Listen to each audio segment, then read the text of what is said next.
সবাইকে স্বাগত জানাচ্ছি গ্লোবাল ভিউজে। আপনাদের সঙ্গে আছি আমি সুস্মিতা দাস। আজ জানাবো আন্তর্জাতিক গণমাধ্যমে আলোচিত সংবাদ ও বিশ্লেষণ। যুক্তরাষ্ট্র ইসরায়েলের বিরুদ্ধে সর্বাত্মক যুদ্ধে ইরানের আরও একটি বড় সামরিক সাফল্যের তথ্য প্রকাশ্যে এসেছে। গত কয়েকদিনের অভিযানে ইরান যুক্তরাষ্ট্রের অত্যন্ত উন্নত প্রযুক্তির অন্তত 11টি MQ-9 রিপার ড্রোন ভূপাতিত করেছে।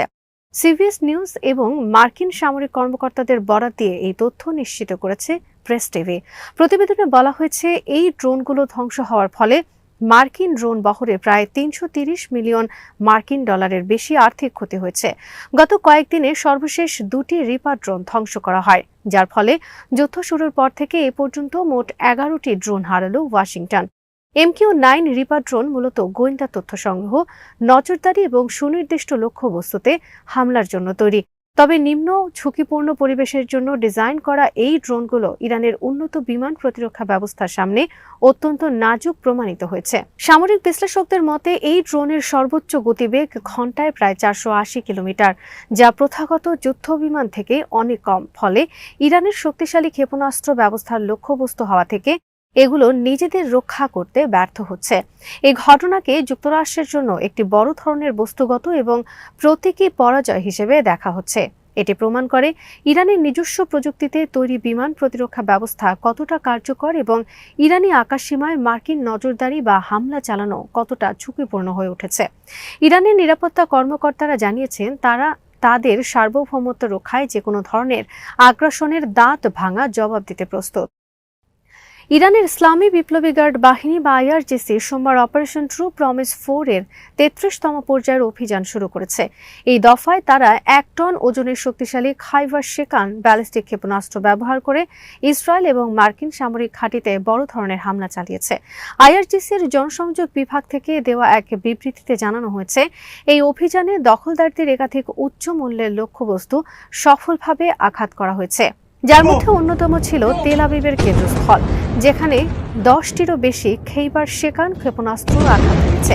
এছাড়া এই পর্যায়ে IRGC ওই অঞ্চলে মোতায়েন করা মার্কিন বাহিনীর 5ম নৌঘাঁটিতেও সফলভাবে ক্ষেপণাস্ত্র হামলা চালিয়েছে।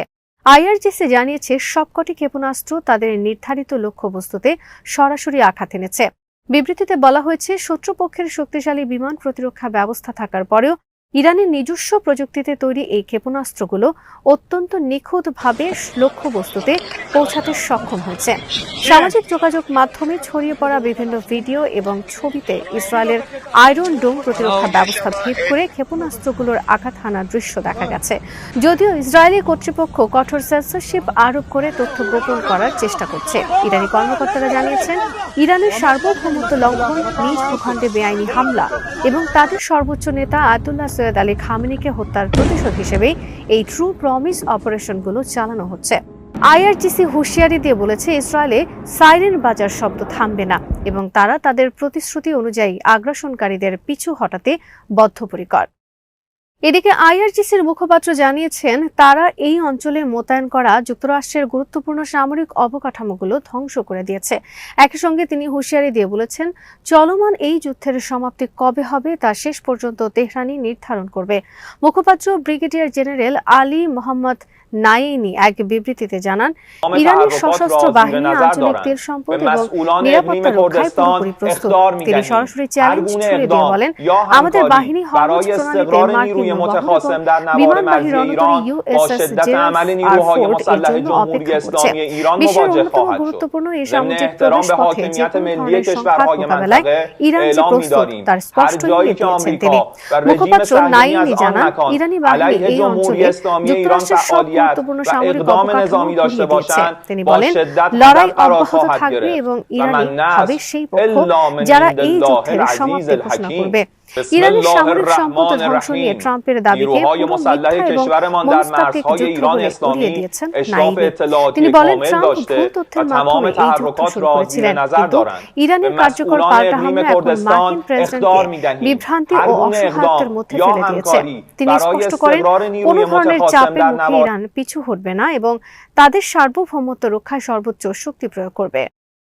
ইরানের সর্বোচ্চ নেতার কার্যালয়ের কৌশলগত কাউন্সিলের প্রধান এবং সিনিয়র কর্মকর্তা কামাল খারাজি এক বিশেষ সাক্ষাৎকারে জানিয়েছেন, তার দেশ যুক্তরাষ্ট্রের সঙ্গে একটি দীর্ঘস্থায়ী যুদ্ধের জন্য পুরোপুরি প্রস্তুত। বর্তমানে ওয়াশিংটনের সঙ্গে কোনো ধরনের কূটনীতি বা আলোচনার সুযোগ নেই বলেও তিনি স্পষ্ট করে দিয়েছেন।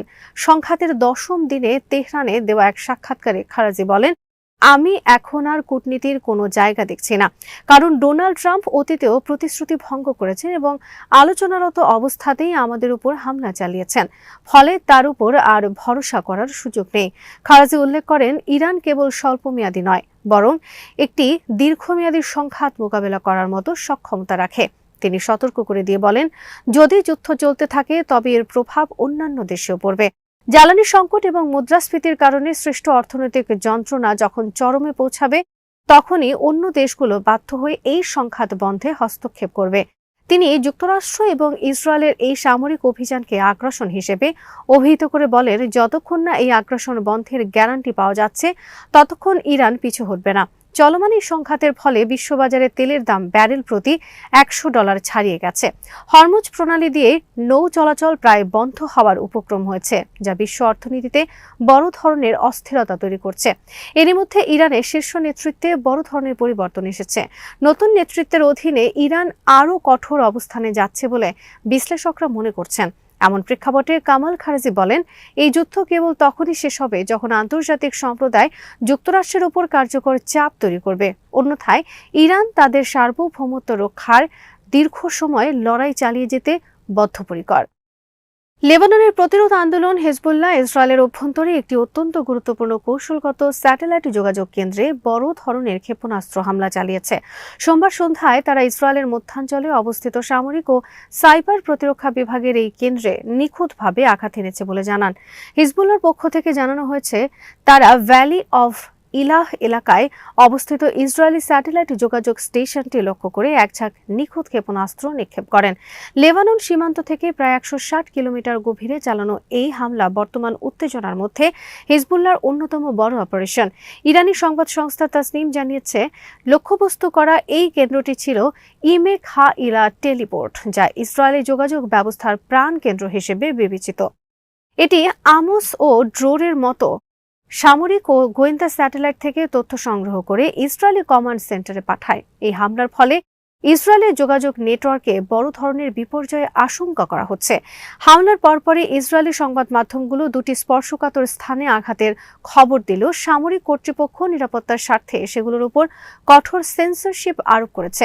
হিজবুল্লাহ জানিয়েছে, বৈরুতের দক্ষিণাঞ্চল সহ লেবাননের কয়েক ডজন শহর ও গ্রামে ইসরায়েলের সাম্প্রতিক অপরাধমূলক আগ্রাসনের প্রতিবাদে এই হামলা চালানো হয়েছে। হিজবুল্লাহর সংসদীয় নেতা মোহাম্মদ রাদ এক বিবৃতিতে বলেছেন, প্রতিরোধ শক্তি লেবানন রক্ষা করতে প্রতিশ্রুতিবদ্ধ এবং আমাদের ধৈর্যেরও সীমা আছে। সামরিক বিশ্লেষকদের মতে, এই হামলায় হিজবুল্লাহ তাদের দূরপাল্লার এবং শক্তিশালী ফাদি-3 বা কাদির সিরিজের ক্ষেপণাস্ত্র ব্যবহার করে থাকতে পারে। ইসরায়েলি প্রতিরক্ষা ব্যবস্থা এই ক্ষেপণাস্ত্রগুলো শনাক্ত করতে বা সাইরেন বাজাতে ব্যর্থ হয়েছে বলে আল জাজিরা জানিয়েছে। একই দিনে হিজবুল্লাহ লেবানন সীমান্তে ইসরায়েলি বাহিনীর সামরিক যান এবং বুলডোজারে গাইডেড রকেট হামলা চালিয়েছে। তারা হাইফায় অবস্থিত জেভ বিমান প্রতিরক্ষা ঘাঁটিতেও ক্ষেপণাস্ত্র হামলা চালানোর খবর দিয়েছে। মধ্যপ্রাচ্যে অবস্থিত মার্কিন স্থাপনাগুলোতে হামলা অব্যাহত রেখেছে ইরান। মঙ্গলবারও কুয়েত, সৌদি আরব, সংযুক্ত আরব আমিরাত এবং বাহরাইনে হামলা হয়েছে। বাহরাইনে 29 বছর বয়সী এক নারী নিহত হয়েছেন বলে জানিয়েছে আল জাজিরা। আরব আমিরাতের প্রতিরক্ষা মন্ত্রণালয় জনগণকে নিরাপদ স্থানে অবস্থান করতে এবং সরকারি ওয়েবসাইটগুলোতে দেওয়া সতর্কবার্তা ও আপডেট অনুসরণ করার আহ্বান জানিয়েছে। মন্ত্রণালয় এক বিবৃতিতে জানিয়েছে, দেশের বিভিন্ন এলাকায় শোনা যাওয়া শব্দগুলো মূলত ব্যালিস্টিক ক্ষেপণাস্ত্র প্রতিহত করতে, আকাশ প্রতিরক্ষা ব্যবস্থার কার্যক্রম এবং ড্রোন ভূপাতিত করতে যুদ্ধ বিমানের অভিযানের ফলে সৃষ্ট। বাহরাইনের স্বরাষ্ট্র মন্ত্রণালয় নতুন করে বিমান হামলার সাইরেন বাজার পর জনগণকে শান্ত থাকতে এবং নিকটস্থ নিরাপদ স্থানে যাওয়ার পরামর্শ দিয়েছে। কুয়েতের ন্যাশনাল গার্ড জানিয়েছে, তারা দেশের উত্তর ও দক্ষিণ অঞ্চলে মোট 6টি ড্রোন ভূপাতিত করেছে। কুয়েতি সেনাবাহিনী দেশটির আকাশ সীমায় 2টি ব্যালিস্টিক ক্ষেপণাস্ত্র এবং 2টি ড্রোন প্রতিহত করার কথা জানানোর পর এই নতুন বিবৃতি এলো। সৌদি আরবের প্রতিরক্ষা মন্ত্রণালয়ের মুখপাত্র জানিয়েছেন, মঙ্গলবার সকালে দেশটির বিশাল পূর্বাঞ্চলীয় এলাকার দিকে ধেয়ে আসা আরও 2টি ড্রোন সামরিক বাহিনী ভূপাতিত করেছে। আল খারুজ গভর্নরেটের কাছে আরও 2টি ড্রোন প্রতিহত করার 3 ঘন্টারও কম সময়ের মধ্যেই এই ঘটনা ঘটল। আজ এখানে শেষ করছি। সবাই ভালো থাকুন, সুস্থ থাকুন আর দেখতে থাকুন বিডি ভিউজ। চ্যানেলটি ভালো লাগলে সাবস্ক্রাইব করুন। সংযুক্ত থাকুন আমাদের ফেসবুক পেজে।